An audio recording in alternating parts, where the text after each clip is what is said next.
Good afternoon, ladies and gentlemen, or I should say good morning. Welcome to another segment of Asaph Cafe. MCAT has changed their hours, so we're taping a little earlier today. Yep.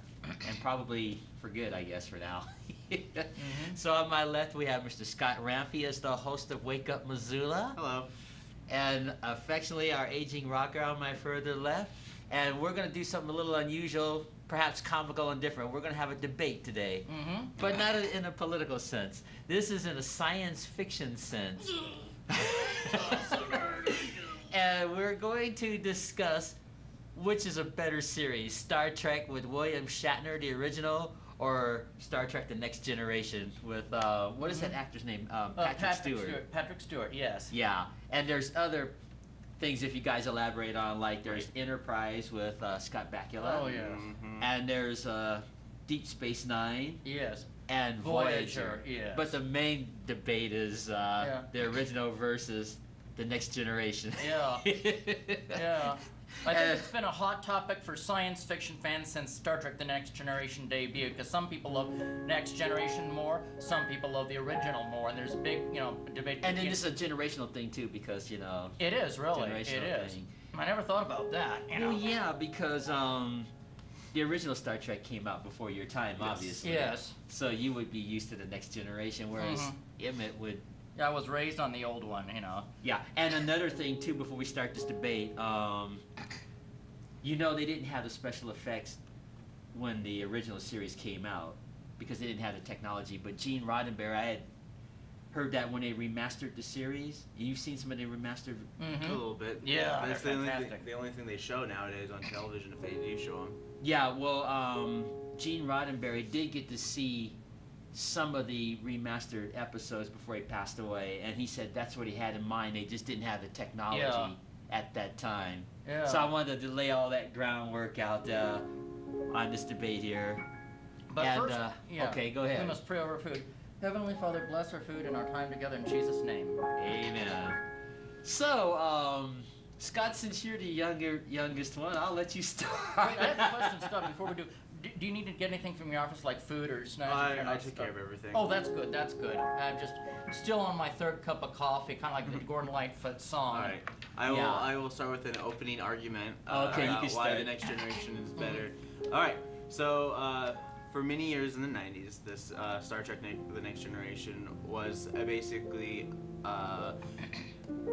stood on its own for a lot of things. It started in 1987. The pilot premiere, Journey to Far Point. Yeah, that was the Journey to Far 1987, Point. yeah. All right, let me talk. Okay. So, for The Next Generation, it was basically revitalization, reimagining of the original series, as well with a bigger budget, more storyline, just like an overall longer season. And I think a lot of the things about The Next Generation was I know it definitely did have the shaky first season trying to find its voice. Yeah. It relied very much on unitards, very much on basing a lot of their stories on the original as well, because there was a couple episodes where aliens didn't look like aliens; they were just like another humanoid type. I know. And then, of course, by the time they get to the next season, things really started picking up for the Next Generation.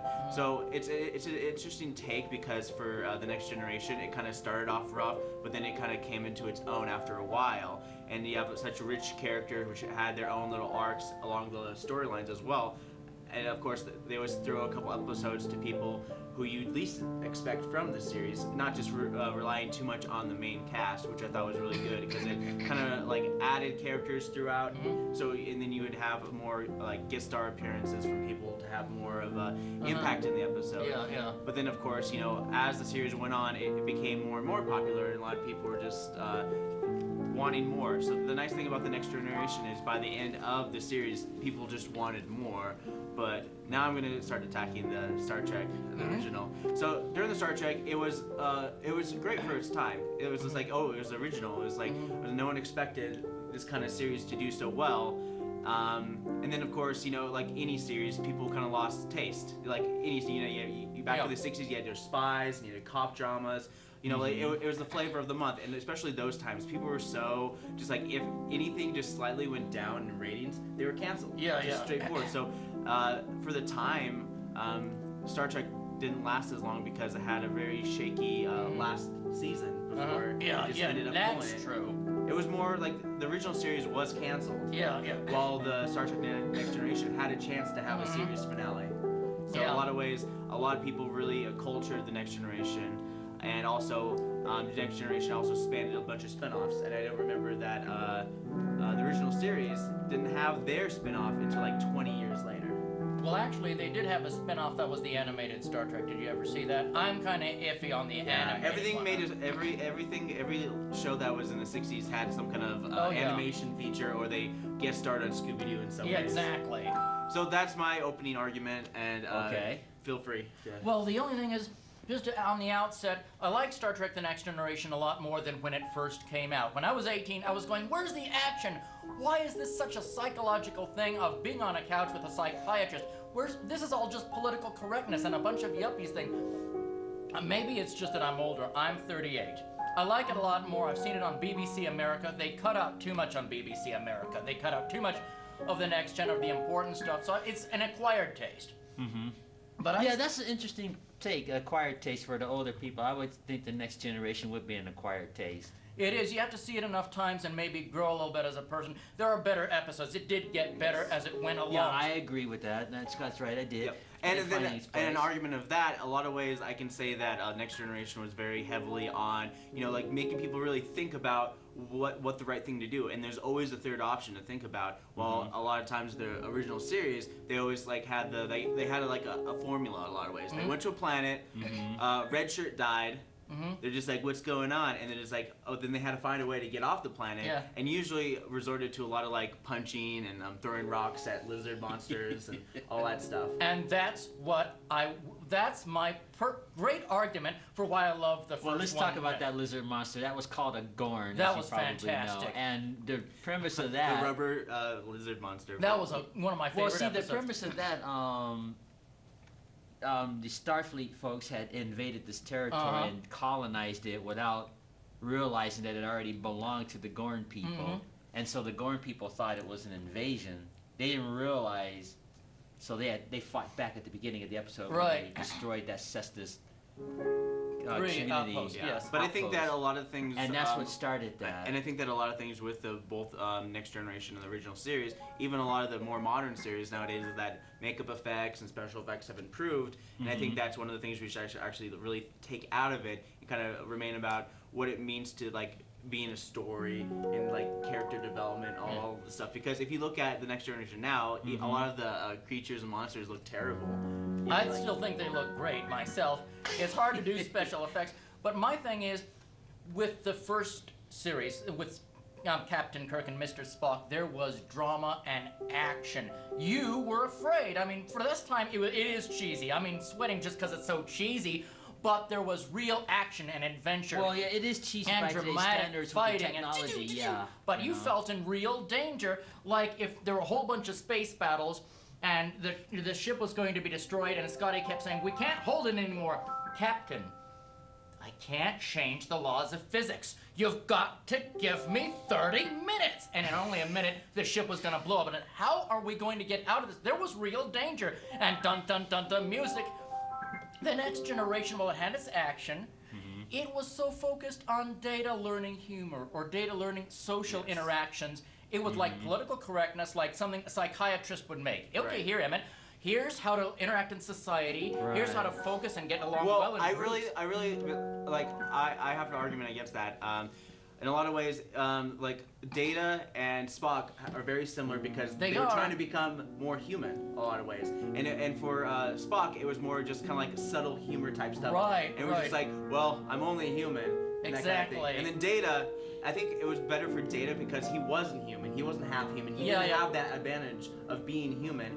He was basically used as a platform to understand our own humanity. And that's good. And I think that was like in its own right. That is good, but they took the political correctness too far. Like a lot of it was just walking along the corridors and talking about how do I socially interact with the crew in an appropriate way and get along in groups. I want to see the action. I want to see the lasers. I want to feel frightened by a Gorn creature. I don't want Data saying, I wonder how I can react to this in an appropriate way. Can the crew, like...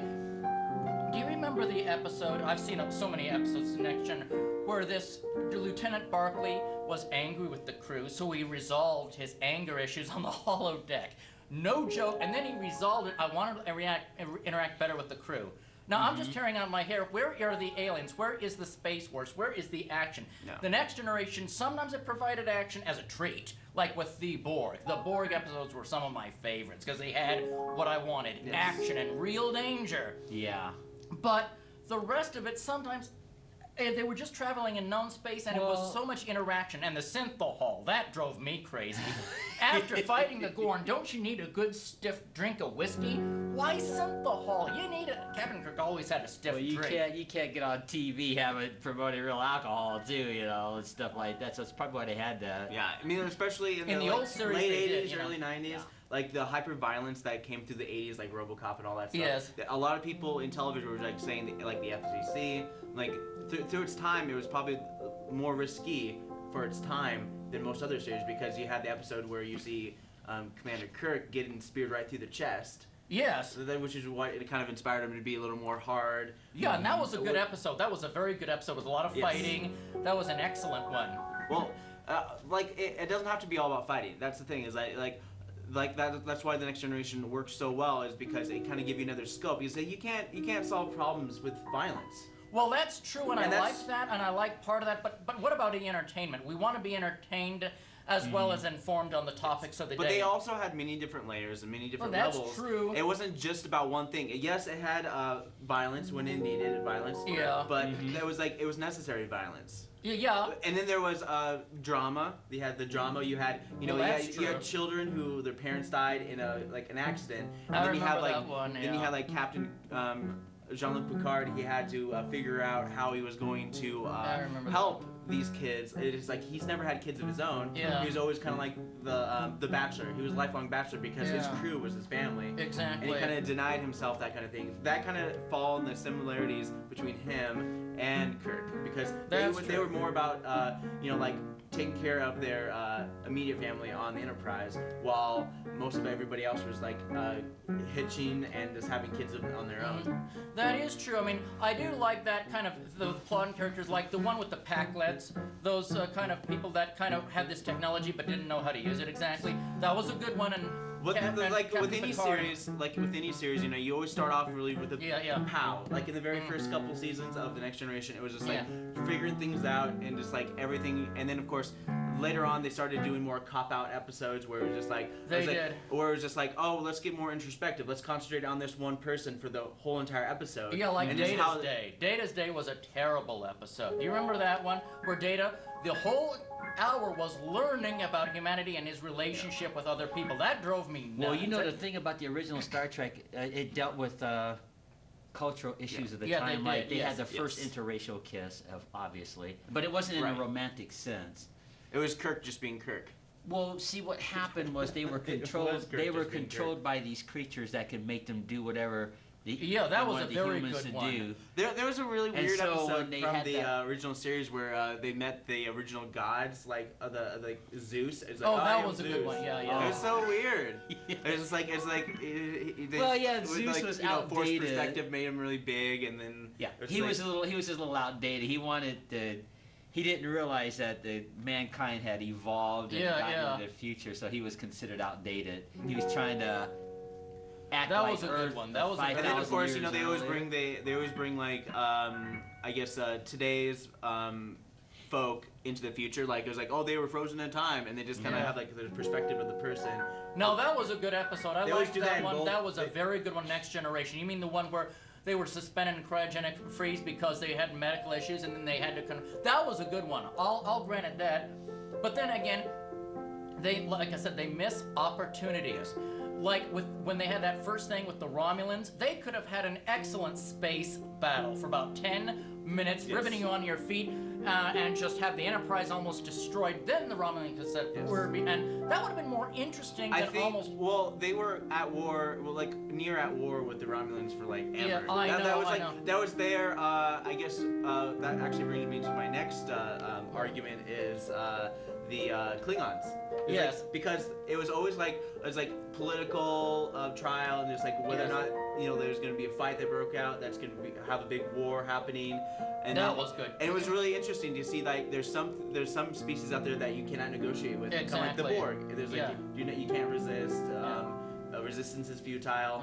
And I think it was really interesting when you had the Klingon. What's his name? Worf. Yes. Worf. His character development, because he is full Klingon, He is. raised by humans. He had like a quarter Klingon kid, like the yes. woman he was with. Alexander, yeah. Yes, and then the dynamic between a father and son, what it means to be like either a Klingon father or like a human father. Yeah, and sometimes that drove me crazy because that was too politically correct. But I liked Well, the fact it was that, mostly about like about tradition versus traditional I remember values that, yeah. versus I don't know, just like modern values, because the Klingon had a very interesting traditional system where it was all based on violence. Like, yeah, a lot of their exactly, stuff and was, honor like, and violence, violence and honor. And like I said, they missed. Do you remember the one Heart of Glory, the one where there was those renegade Klingons that wanted to go back to the past and back to the Klingon Empire? Yeah. Now they had an opportunity that they missed. If I'd been the writer, Worf would have gone with the three, and they would have disappeared into space and wreaked havoc for a while. And that's when. Well, I would Worf have wouldn't have done that. Like, but that honestly, would have been he's not- more interesting. That would have been more entertaining because Worf wanted to be a true Klingon. Yeah, and he never really had the chance. He had like family. Yes, he found out that Exactly. he had a long-lost brother, and then he had a chance to really be a part of the Klingon system to his family. So, I would have. But he actually used that to move politically forward with and the that Klingon. was good. That was good. But with a few episodes, we could have had it where Worf finally rejoins the Enterprise after realizing this violence and everything isn't working. I've already taken out a whole bunch of other races. So let's talk a little bit less about Next Generation. Let's talk a little bit more about the original series. Yes. Which episodes really just kind of stood out? I loved the Doomsday Machine. That was riveting. That was a fantastic one. Well, that had a That was psychological and it did issue too. It did, yes. For Captain- those who Captain haven't seen Decker's- it, Well, the premise of that, the Doomsday Machine was like this big long cone Yeah, a cone. machine that destroyed planets and then would digest a few. After it destroyed a planet, it would eat it for fuel. oh, And was so a super Captain weapon, yeah. Decker's ship was destroyed by this thing. So psychologically, he was so fixed on destroying this thing that he kidnapped the Enterprise for a second attempt because Yeah, that his was crew was excellent, wiped yeah. out. His ship was destroyed. So that had a little psychological point to it. And of course, he can't destroy this thing, so he ends up feeling guilty for surviving. Surviving exactly. his guilt, and he kills himself to join his crew. Yeah. Because he just couldn't handle losing his crew, his ship to this machine. So that had a psychological point. And that was very good. The other one was about, I think it was called Amok Time. I'm not sure if that's the end. Yeah, that's the title, Amok Time, the one with Spock having the mating season. Yeah, that was Yeah. Oh, yeah. riveting. That was excellent and well acted, and just the cinematography. It was like, this is fantastic writing. Yeah. Who came up with this? well, it's so interesting about like how some actors can portray such one somewhat dimensional characters. Because Spock, you try to add layers to a character who's not supposed to express emotions, and you get someone who can be very bland and very just like Yes. It's very hard because it's like he's just like, oh, you have to be logical. That's probably the price they had to pay, It every is. 7 Yeah, it years. is. Yeah.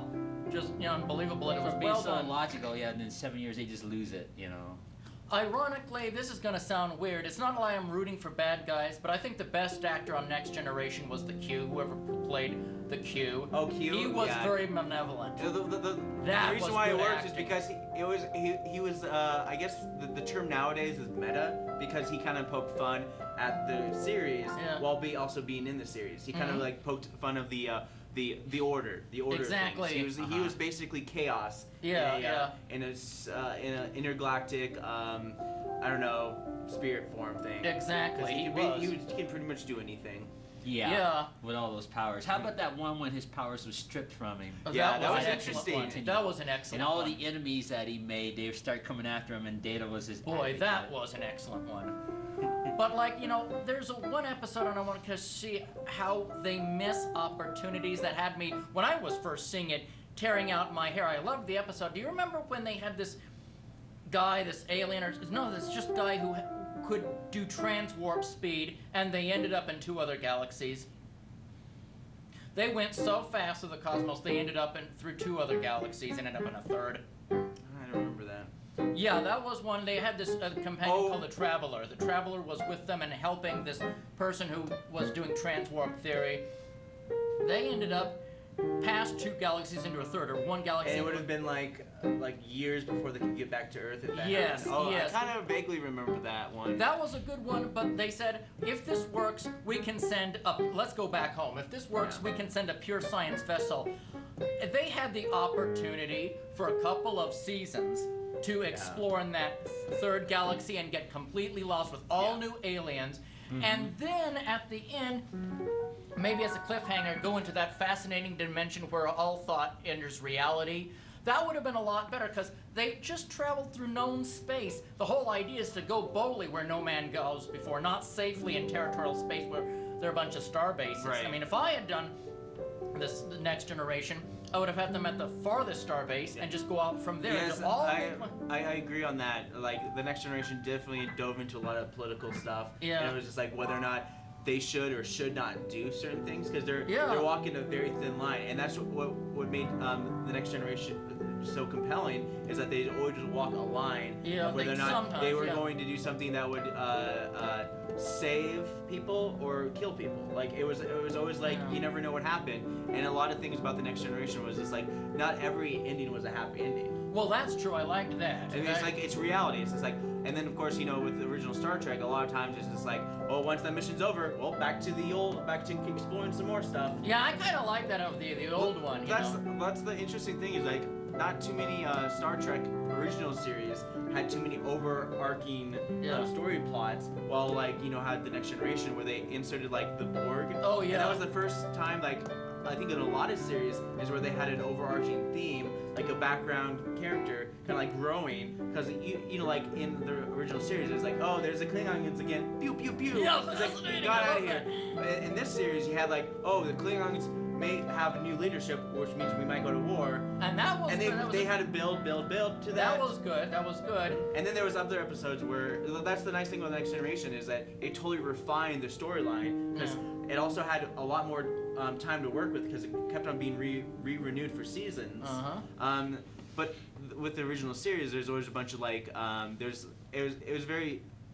it got very formulaic. It was very sitcom. It was like, oh, there's a situation, let's solve it. Okay, it's solved. Move on to the next episode. Your point. Yeah. Well, the Next Generation, when you had Jean-Luc Picard, when he was captured by the Borg, he was just like, oh no, I'm captured by the Borg. That was a very good. And then then he left the Borg, and he was just like, oh, the Borg really messed me up. I better go home to Earth and hang out. No, that was good. That was good. Well, and then you got to learn a little bit more. It's like, Patrick Stewart really drove the show. He was a driving force for the show, and he was always just kind of like, it was his family, but at the same time he kind of kept that at a distance, like a professional courtesy. And then a lot of episodes where it was just kind of like, where Jean-Luc Picard really let his the people in. Like, he already had that kind of like nuanced romance with Crusher. Yeah, that was interesting. Yeah. And then he had the annoying little son, Wesley Crusher. But that what allowed a lot of kids to get into the series, because it's like, oh, he's a kid and he's smart, but also it allowed anybody who was a kid at the time, like myself, to kind of like understand like how you can be a part of something like this, because it wasn't just a crew of like explorers. It was also a crew of like families and units of people, and you can have many dynamics. And I think that what brought a lot of people into this is because the people who originally liked the Next Generation, not the original series, liked the Next Generation because it was very family oriented about what it means to have a crew, and also finding the similarities between having a ship of brothers in arms, as you like to say, versus like a family unit. Interesting. Well, but did you feel an emotional connection with Star Trek: The Next Generation? I didn't. I had an intellectual one. I enjoyed it because it's on. The only thing that drives me crazy about BBC America, they've caught so many good scenes from Next Generation that made it help it make a lot more sense. Yeah. If there's a Next Gen marathon on Channel 176 BBC America, I'll watch some of it, but if it's a boring episode I don't like, I'll go to something else. Or Yeah, but it did seem like the emotional connection that you were kind of looking for is you want something that's thrilling and exciting. yes, I do. But in a lot of times with the Next Generation, it was very empathetic. You had to find the empathy behind the series. Like it was like, oh no, you lost your parents. It's like, oh no, I don't know what it would be like to lose your parents. Yeah, I guess so. Yeah. And then there's episodes where it's just like, oh, a single parent unit where you have Worf taking care of his kid because his wife was murdered, or like actually not really his wife, but his I guess his lover. Because there's a weird dynamic between that. I remember that. Because it's so interesting to kind of like, it's like when you're going over to seas, it's kind of like hard to be like a lot of like, like army wives and all that stuff. That kind of similarities between like some people were doing other things while you're doing this thing. And it's like you devote your life to like Starfleet or this and that. And the nice thing about the Next Generation, it kind of made it easier because there was such a big ship and allowed more people to be on there. Yeah, it's interesting, but I just want an emotional connection with the thrill. Like even, this is totally off the subject. Do you remember the horror movie Aliens? An alien? No, let's not talk about aliens. Let's talk a little bit more about we're talking about Star Trek. I can see that you're trying to get off topic. No, I'm not. I'm just trying to say. Well, I'm not really trying to get off topic. I'm trying to say that had a plot and characters, but it was very emotional. Yeah. The Star Trek series, the first one, had that same kind of thrill. Yeah. It was that same kind of writing, and you didn't know what was going to happen next. I kind of felt that. You do agree that the Next Generation did have some thrills, like with the Borg, and then there was a giant battle. Yeah. Then you had. I remember Data. He was commander of the ship, and there was a guy that was under him. He's like, "Why did I have to listen to you?" And then Data was like kind of showed anger. Yeah, that was good. I like that. He's like, I like do it. He's like, I like do it. that a lot. I like that a lot. And the guy's like, "Oh, I guess you're right." I was like, "Of course I'm right. I'm Data." That was good. That was good. But it's just Star Trek, the first series, just had a lot more emotional connection, for me, and a lot more depth. And a lot of times you didn't even know what was going to happen next. The Next Generation definitely had its spectrum. It had a spectrum of emotions. It had comedy. It had drama. It had, I guess, like independence, hard work, working together, finding out solutions. And there's always another option because. The nice thing, like even in Star Trek, the whole the genre of things is that the one thing that they've always explored is that there's always a third option. It's not always just like black and white. There's also another option to figure out how to deal with the solution. Yeah, that's interesting to hear you say that. Like that episode going back to those Klingons of the past, and so. The Klingons in the past didn't realize that the Klingons and humans were together. They thought it was a trick. Yeah. So what they did was they put Worf in the captain's chair. Yeah, that was good. Yeah, make them realize. You remember that episode? Yeah. And then when they were still attacking, this is a trick. It was interesting because the original series, they never really touched upon the inner depth of the Klingons. It was more just like they'd fight the Klingons, but they only really started talking about Klingons as potential allies in the movies. Like later in the movies, like the last of the movies is basically where the Next Generation left off. It is, yeah. It's like maybe like 20, 40 years after the fact. And then of course you get the new Enterprise, and then you have a Klingon working on their ship. It's just like one Klingon, and then you find out later on that the Klingon was actually raised by humans. Yeah. And then it's fascinating. Yeah. And of course, and I really like the episode where Data finds his father. I remember that I didn't care for that. I didn't care. Okay, the thing I got from that episode is about legacies. It's about like between like a father and a son, and of course his children was all about making robots, and he wanted to basically supplement himself in the form of Data. Data, a robot who initially is immortal. So in a way that is his way of granting immortality, is creating a kid, and that's what a lot of people. And even like today's can kind of relate to is like, oh, who's going to carry on my legacy? Who's going to carry on the family name and that kind of stuff? And Data, in his own right, like it was carrying on the family name. And I think in the series, he was like 20, 25 years old. Just like the robot itself, he was built. He was. Of course, you build him as a baby and then he grows up. He just like built as is. Yeah. And then I thought that was a very interesting, thought-provoking episode, as well as something that's between like a father and his son. Yeah, that kind of thing. The only do you remember? Don't you feel that the acting on The Next Generation was a lot more restrained than in the first series? No. In the first series, they were always screaming. Like, do you remember the one where Captain Kirk was losing his mind? Well, it's like you're listening to indie rock music versus screamo. Yeah, and I prefer punk rock versus indie because there's a lot more screaming in punk rock. Yeah, punk rock is all it's all, there's screaming. But what about just music where there has a bunch of screaming at all? It's just like it gets rid of the rock and just like emphasizes the scream. Well, I guess what I mean is the. What about the like I understand like how you really like punk music. Yes. For sure. Well, don't you? Isn't there like songs in punk music where they just like they're really just like into the music, but then they slow down for a little melodic part of it? Yeah, and I don't like those. They don't like the melodic parts where it's like really just kind of like everything just kind of like chills out for a second. I don't. Yeah, that drives me crazy. Now, with punk rock music like Social Distortion, that was all melodic, and it wasn't screaming, but it really had a depth to it and a beautiful guitar riffs. Okay, that was different. I love Social Distortion. Because it's like it sounded like very melodic, and I'm not saying like nice Asaph just playing piano in the background of a punk song. I'm thinking about like something that's like really sick licks from a guitar, or it's just like where everything's like kind of like that. And then you have a guitar in the background that goes. Yeah, that drives me nuts. Like with heavy metal. That sometimes happens. I go, that drives me crazy. Well, you need to start from somewhere. A lot of ways, it's like you want to, you don't want to start like at a high level. You want to start like with any like songs or any episodes of Star Trek. It's like you want to start off with like wow. Yeah. Well, okay. That scene in Star Trek 4, would that song fit in what you're talking about as far as the style of music?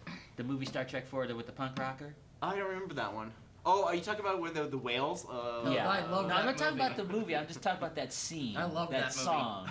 That whale song movie. that punk rocker was portraying. Would that fit into what you're talking about Maybe. musically? Okay, I was just curious. That's all. That was kind of a amusing scene, is what I'll call it. There's always that episode where they have to go to modern day, where they go back in time and they have to go to where the world was as it is, as we see it today. And it's just like, oh, you gotta dress in regular clothes, like cool. Yeah. What episode? I think The Next Generation did that, but I think it was I think it was a very interesting. Yeah. I think okay. Let's talk about the technologies from both sides, because I understand that there were a lot of technologies based around the original series, and that was like the communications array. Like you had video conferencing where you had the video of people talking. Now we have Skype and that kind of stuff. So some of the modern innovations that really kind of like was back in the day, especially like cell phones, with the advanced walkie-talkies. But nowadays cell phones are even better. Exactly. The walkie-talkies where there's like they just open the thing. It's like they can talk to you because you're up in the sky, which is easy because we have satellites now that basically bounce our signal to other people around. That's That's true. all they have to do, and it's so much easier now. Is like if they have a ship up there, it's easy just to communicate down here. But of course, we haven't discovered a way to like leave an atmosphere without like burning like thousands and thousands of gallons of jet fuel. It's almost impossible. Like you can land, that's fine, but leaving is completely like impossible unless you have enough fuel. So it's usually a one-way trip.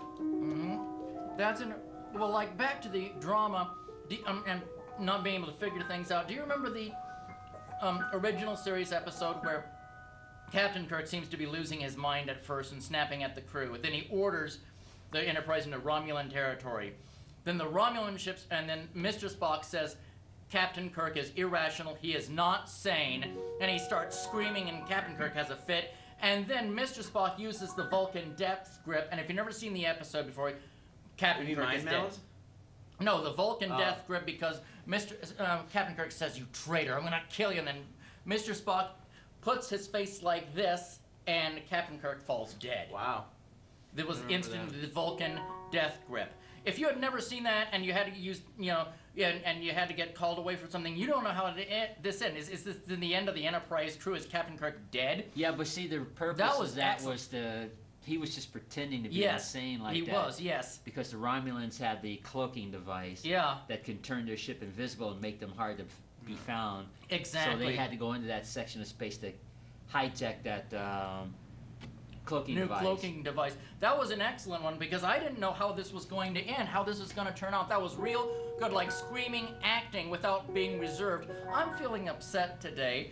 I need to go see Deanna Troy because I'm snapping at the crew. Why am I doing all this? That would have been Next Generation instead of just being full-throated. I'm emotional. But when you watch that episode, it's very clear the plot line tells you that it's a pretense. And there is no Vulcan death grip. There isn't one. Exactly. They did that to fool those Romulans into thinking that. Exactly. And I wouldn't, if I had seen that for the first time, I wouldn't have figured that out. One episode drove me crazy about The Next Generation. I turn it off all the time. It was such a simplistic plot. Captain Kirk went to see a girl somewhere on a planet to get an artifact because he likes getting artifacts. There was this Ferengi who said, "Where is the disc? Where is the disc? You should have it." And I need that, and it was such a simple plot, I had to turn it off. I had that already figured out. I don't remember that one. I had that already figured out. The Ferengi was going to go to the Enterprise. There was going to be Well, with any series, there's always a bunch of those episodes you just cannot watch. I know. Because I remember, or even remember. There's so many weird episodes, but but there's always the same theme: time travel, political walking the line. Doomsday device. Yeah. And then there's episodes where just like at the end, all their minds get erased. Yeah, you know, there's always that episode where just like, it's like, we gotta remember we're not supposed to do this kind of thing, and then they blank their minds. It's like, hey, what's going on? It's like, I don't know what's going on. Now, some of the other spin-offs, I think Star Trek: The Next Generation was the best of them next to the first episode. It was I know, it wasn't a spin-off. The whole idea of a spin-off is that the spin-off has to happen while the series is ongoing. Okay, that's true. But it was if you're just talking about the next... Yeah, The Next Generation had a bunch of spin-offs, which is Deep Space Nine. Yes. Yeah. And Voyager. And, of course, Enterprise. Oh, Enterprise came about a little bit later after all those series kind of ended. Yeah, I did not like Deep Space Nine, Voyager, or Enterprise. Yeah, they tried to be so much like The Next Generation, because they basically Voyager and Deep Space Nine was around the same time as Next Generation. And The Next Generation was already so popular with so many fans out there. I know. I was disappointed in those series. Very disappointed. And it was even more politically correct than Star Trek: The Next Generation. And Voyager like Deep Space Nine was awful because they were on a base, like the whole time. I know. And people would come in and just like hang out and just like do things, and then eventually like the wrong ship would like dock and try to like take over the base, and it's like, what's going on, guys? It's like, okay, you settle down. It's like, okay, I know. I guess we won't take over your base, man. I know, it just drove me crazy. Now Voyager had an excellent plot where they were stranded way out in the galaxy and couldn't get home for 76 years. They didn't do anything with it. There should have been a lot more fascinating aliens. Well, the Voyager should have been a lot more like the original series. It should have been. They were in undiscovered countries. Exactly. They were like so far away from what have you. Mm-hmm. But yeah, it's okay. So back to the technology, and which really brings the Next Generation is like the Next Generation had so many stories surrounding plot lines such as the the holodeck. The holodeck was like one of the best things, is because they could pretty much go anywhere. They had the Sherlock Holmes episodes. Oh yeah. Those were pretty interesting for sure. There were a couple episodes where like somebody who's get too immersed into it. What's his face? I can't remember his name. The guy who was like obsessed with it, who he was so nervous around real people that he could only. Oh, that was Lieutenant Barclay, wasn't it? Yes, Barclay. Yeah. He drove me crazy. I like that in a way because it wasn't really about his character development. It was kind of like the horrors about how some people can be disconnected with one another to a certain point, about how people can be so dependent on technology. That's a good point, but that's what I thought about when I watched that episode. It wasn't about him just coming to his own, because I thought that was kind of like Exactly. But when it would cut to the point where he was so reliant on these, he was addicted. It was about addiction. Yeah, but I keep asking myself, with all Starfleet training, why did Starfleet Academy even allow Lieutenant Barclay to pass the exams? He was so malcontent and so angry with the rest of the crew and couldn't get along with anybody. He should have been thrown out of Starfleet Command or not even passed the Academy exams. Yeah, but he was a brilliant officer, if his character, even though it was... There's a lot... You gotta understand that if you have a large crew of people, it's always, you gotta understand there's always some people you can't get along with. And I thought it was very interesting because with the original the original series is that the crew, they already knew each other so well, they always got along. At some point there was a lot of respect for one another, and it was very just like militaristic. But in this one, it was in the Next Generation, it was more like a family unit where it was more like figuring out just like why people were having so much difficulties with one another. Because that's true. They even it was it got to the point where Jean-Luc Picard number one, he was just like a yes man. He was his right hand man, but most of the time he was a yes man. And once in a while they'd throw a woman at him, and he was basically like Kirk, but with Jean-Luc Picard over him. So a lot of ways this Riker, William Stryker, Riker, he was Kirk, but with Jean-Luc Picard overseeing him. Yeah. That's what they tried to do so much. But then they ended up just kind of pushing him kind of to the side. Yeah. But if you remember in the first season, Riker was kind of like very Kirkish, where he'd get with the woman, and he it was violence, and then Jean-Luc Picard was like, "Oh, I'm your dad." Yeah, no. There was one episode of Star Trek: The Next Generation that I love. Two of them, if I can mention this. It's when they beamed him up, and then there was a weird split, and it was like a copy thing. That's how they explained it. That was okay. They had that on the original too. Because he had a secondary, William Riker. He had another William Riker, which is like stuck on a planet.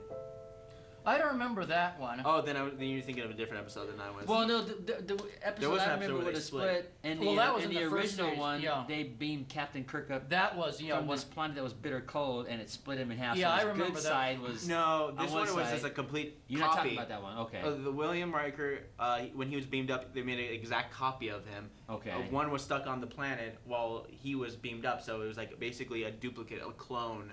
Oh, I see. Wasn't that Jean-Luc Picard who was beamed up and he was the commander testing? Okay, I didn't see that one. But two episodes I really liked. Did you ever see the one called De-Evolution? Yes. There was this one. It had Lieutenant Barclay, but he had Worf. He became like a giant, yes, that was a very good one. That was pretty thrilling. For sure. I liked that. I had an emotional connection with that one. And then of course, you had Jean-Luc Picard, who wasn't affected by it because it wasn't like in cryo or something. Yeah, he was. Yes. Then when he woke up, everyone was just like de-evolved and weird looking. Data was just like, oh. Yeah, exactly.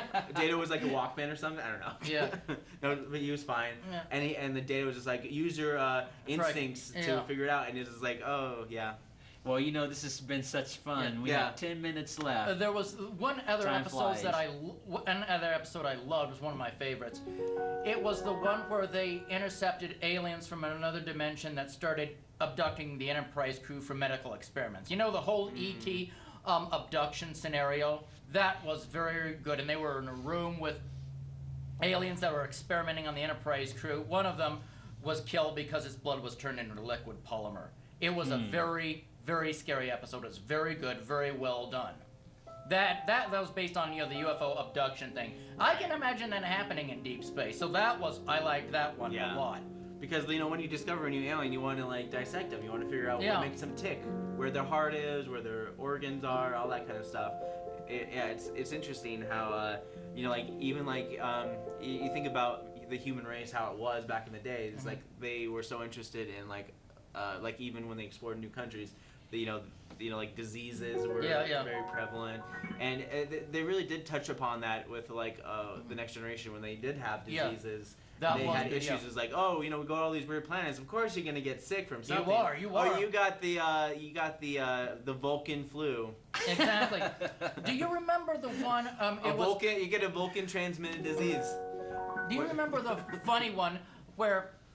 Oh, I laughed my head off. This is one of my favorites. One, I can't even remember what it was called, but it was a fistful of datas.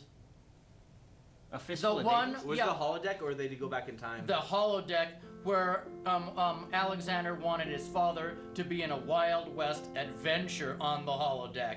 That was funny, but then the holodeck safeguards were off because data was being reprogrammed. because there always has to be a safeguard off. So then it turned out that they were in real danger on the holodeck from the Hollanders. It was that was a good episode and a funny one. What I really liked about one of the holodeck episodes is when Moriarty from the Sherlock Holmes episode.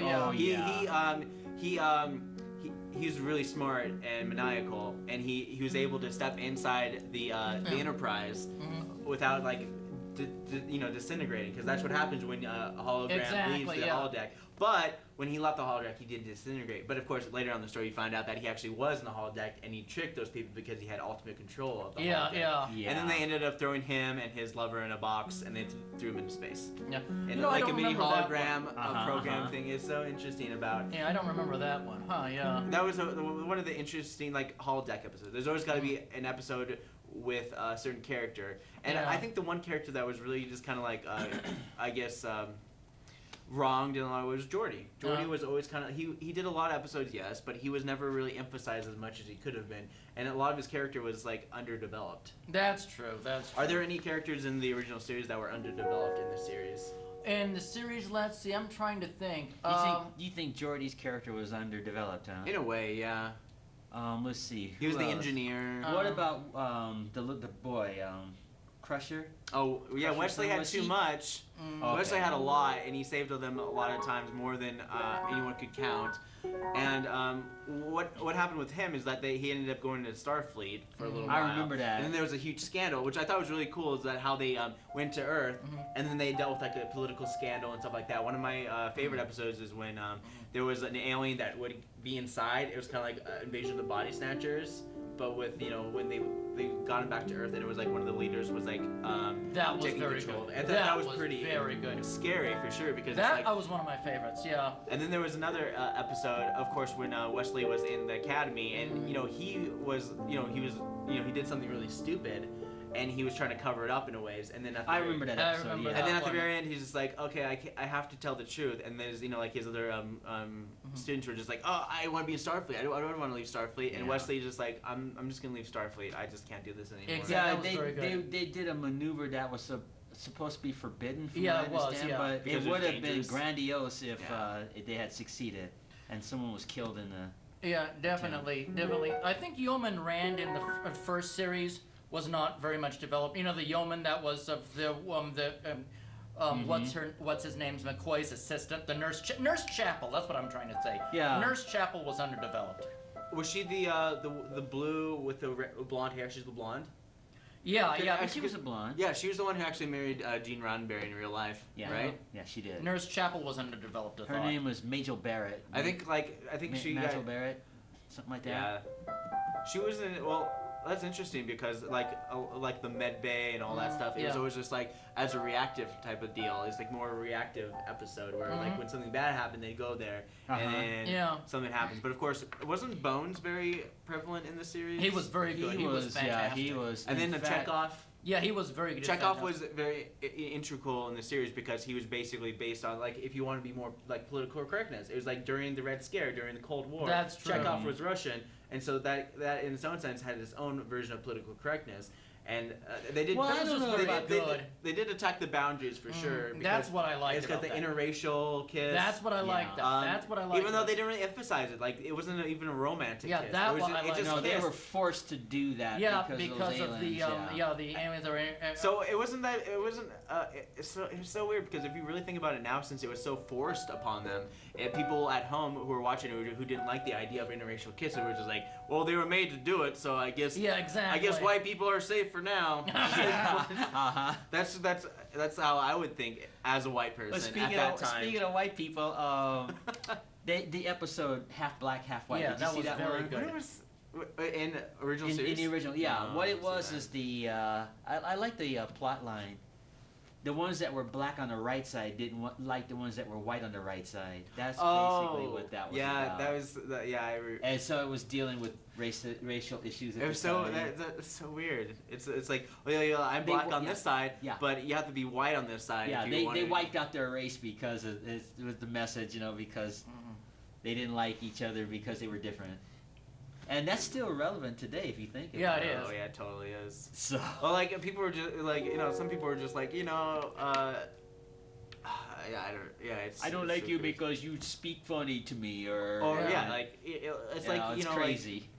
it's like what you want your kids to look like. It's like, I want my kids to carry on my legacy. I want my kids to look like me, so I'm not gonna be with someone who doesn't look anything like my race and all that stuff. It's so weird. It is. I think I've said this 1,000 times. Racism is the stupidest thing. It's completely It is made just up. the It's completely just like Yeah. like a fantasy.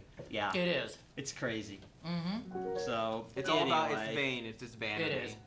Yeah. It's all based in vanity. I don't care what color person is or creed or they can be black, they can be white, they can be orange. Yeah. I look at like if Kathleen Kirk can make out with this green lady, then we ought to be able to get. Oh, exactly. Yeah. Green, Klingon, which is essentially like I don't know what the Klingons would be like in terms of. I don't know. But that's so interesting because it's like the Star Trek dealt with a lot of like racist and racial issues. That was good, And I mean, I guess we'll never really. There's a lot of good gems on either side of the original series and the next generation. Yeah, there is. Yeah. And they're be constantly making new series and new episodes. Well, they got a new series coming out in 2017. I know. Based on the '60s version, but it'll be more fancier. So we'll have to wait. Well, you got like so many people who are invested in it, and you know that they're not gonna like. Get it wrong because you had Star Trek Enterprise, which was on UPN, which no longer exists. Yeah. No, don't get it right. CBS has it this time. Oh, CBS. Okay, CBS so they're gonna definitely work with it really well. But if it doesn't work out with CBS, they'll probably just throw it to the CW. Because I know the CW is like UPN and WB channel combined into one. Yeah. Right. So and the CW has a lot of really good shows on there. Because CBS just lost Supergirl. I saw that. That was strange. They moved that to CW, which it's no big deal. It's crazy. like it still goes on, it's still happening, and they introduced Superman. Which I saw that too. I haven't seen it. Which I honestly think that Superman is way better than the new Superman, Man of Steel, who's just all brooding and just like depressing looking. Because Superman's supposed to inspire people to be upbeat. Mm-hmm. Just in like personality wise, upbeat personality, but of course be just better in general. Yeah, and on Network that note, I hardly watch, and I didn't even know they had a new Superman series. Well, it's not Superman, it's Supergirl. It's Supergirl. The show's called Supergirl, and it really follows about. I really like the show because it really empowers women, but also it doesn't really depower anyone else. It just like it helps bring up everybody. While at the same time really emphasizes what it means to be a woman in today's era. Interesting. And on that, you'll have to say that for another debate because we're almost out of time. Scott, is there any last minute things you want to say? Star Trek The Next Generation is something that I definitely grew up on and definitely something I hold very close to myself. Okay. Yes, there's a lot of, like with a lot of series that has a lot of episodes, there's a bunch of crap and there's a bunch of gold. But you gotta figure out a way how you can connect with anything that you see and you watch. You can't just like watch an episode and be like, oh, boom, mic in the shot. Yeah. Yeah. So you gotta be a little more forgiving when it comes to the technicality, especially. Oh yeah. Versus then, based on CGI and all the special technology. Emmett, any final things you want to say? I like some of the episodes of The Next Generation. I love the marathons that they have, but I hate the fact that BBC America's cut so much. But I still love the first series with Captain Kirk as the best. And for everyone, live long and prosper. And remember, spinning in a dryer is fascinating. And on that note, I am Asaph Adonai. This is Asaph Cafe. We had fun with this fun little debate, science fiction debate. It's fascinating. Which is a better series, Star Trek, the original, William Shatner, or The Next Generation, and Scott represents The Next Generation, and Emmett, the original Star Trek. Yeah. I hope no ladies are watching. What? And a lot of fans have been having this debate since Next Gen premiered, and it was in the first season. This is very common, Well, and just one more plug. I'm in a play at MCT, and we're doing A Christmas Story, the musical, and I suggest you guys go check it out when it comes out in the beginning of December. Cool. That's cool. That's a good way to end the show. So we hope you've enjoyed this. We have Scott Ramp here, the host of Wake Up Missoula, and affectionately our aging rocker Emmett. Until our next show, Maranatha. Live long and prosper. Fascinating. Yeah, I'm trained for this. I've been doing this since I was a little kid. Can you do the scissors? No, I can't. But I can just do this. Yeah. You guys can just stay seated. I'll turn everything off then. Make yourselves at home. Like crabs. Oh yeah. My dad can barely even do this, but I can do that. Mm-hmm.